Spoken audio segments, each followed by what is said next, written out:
Sadaqallahul azim, sadaqallahul azim, sadaqallahul azim. Arti dari surah At-Tahrim ayat pertama ialah, wahai Nabi, mengapa engkau mengharamkan apa yang dihalalkan Allah bagimu?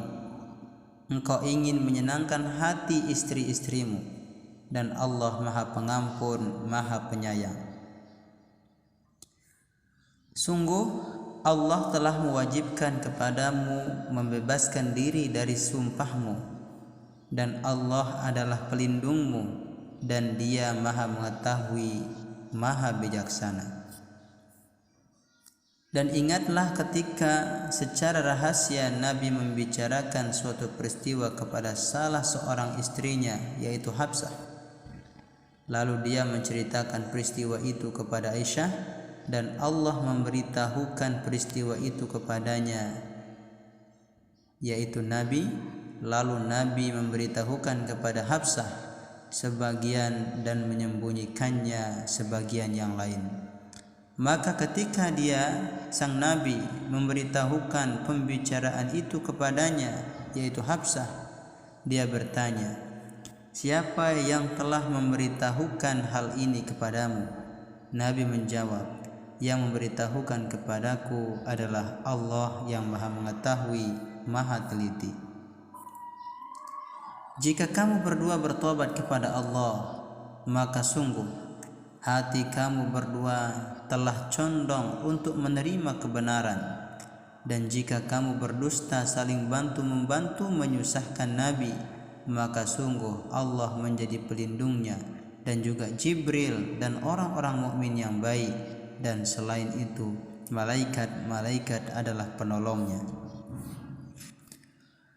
Jika Nabi menceraikan kamu, boleh jadi Tuhan akan memberi ganti kepadanya dengan istri-istri yang lebih baik dari kamu, perempuan-perempuan yang patuh, yang beriman, yang taat, yang bertobat, yang beribadah, yang berpuasa, yang janda, dan yang perawan. Wahai orang-orang yang beriman, peliharalah dirimu dan keluargamu dari api neraka yang bahan bakarnya adalah manusia dan batu. Penjaganya malaikat-malaikat yang kasar dan keras, yaitu tidak durhaka kepada Allah terhadap apa yang Dia perintahkan kepada mereka, dan selalu mengerjakan apa yang diperintahkan. Wahai orang-orang kafir, janganlah kamu mengemukakan alasan pada hari ini. Sesungguhnya kamu hanya diberi balasan menurut apa yang telah kamu kerjakan. Para ulama berbeda pendapat tentang asbabun nuzul, permulaan surah ini. Dikatakan bahwa surah ini diturunkan mengenai peristiwa Maryah. Lalu Rasulullah Shallallahu Alaihi Wasallam mengharamkan baginya. Maka Allah menurunkan firman-Nya, hai Nabi, mengapa kamu mengharamkan apa yang Allah menghalalkannya bagimu? Kamu mencari kesenangan hati istri-istrimu, hingga akhir ayat. Diriwayatkan dari Anas bahwa Rasulullah Shallallahu Alaihi Wasallam mempunyai seorang budak perempuan yang beliau gauli. Lalu Aisyah dan Hafsah terus-menerus menghalangi hingga beliau mengharamkan budak itu atas diri beliau. Maka Allah Subhanahu wa Ta'ala menurunkan firman-Nya, hai Nabi, mengapa kamu mengharamkan apa yang Allah menghalalkannya bagimu? Sampai akhir ayat. Pendapat yang benar bahwa hal ini terjadi terkait pengharaman Nabi Shallallahu Alaihi Wasallam terhadap madu, sebagaimana yang diriwayatkan Imam Bukhari terkait ayat ini. Diriwayatkan dari Aisyah, dia berkata bahwa dahulu Nabi Shallallahu Alaihi Wasallam suka minum madu di rumah Zainab binti Jahsy, lalu tinggal bersamanya di rumahnya.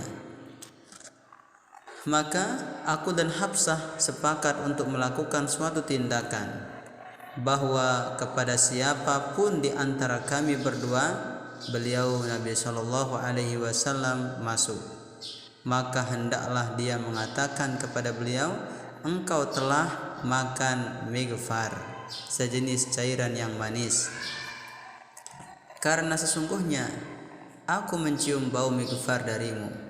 Maka Nabi SAW bersabda, tidak, tetapi aku baru saja meminum madu biasa di rumah Zainab binti Jahsy, maka aku tidak akan meminumnya lagi, dan sesungguhnya aku bersumpah untuk itu.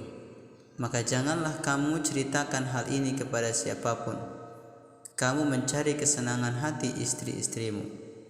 Mungkin dikatakan bahwa keduanya terlibat dalam suatu kejadian, akan tetapi tidak ada yang bisa dipastikan bahwa keduanya terkait dengan turunnya ayat ini. Itu masih perlu ditinjau.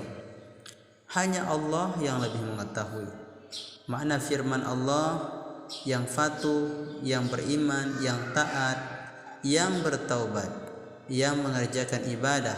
Sudah jelas firman Allah, yang berpuasa, yaitu berpuasa, telah disebutkan dalam hadis marfu' tentang firman-Nya as-sayhun,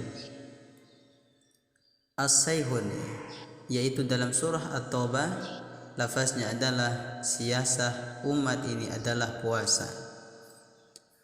Zaid bin Aslam dan putranya Abdurrahman berkata tentang firman-Nya sayhat, yaitu wanita-wanita yang berhijrah.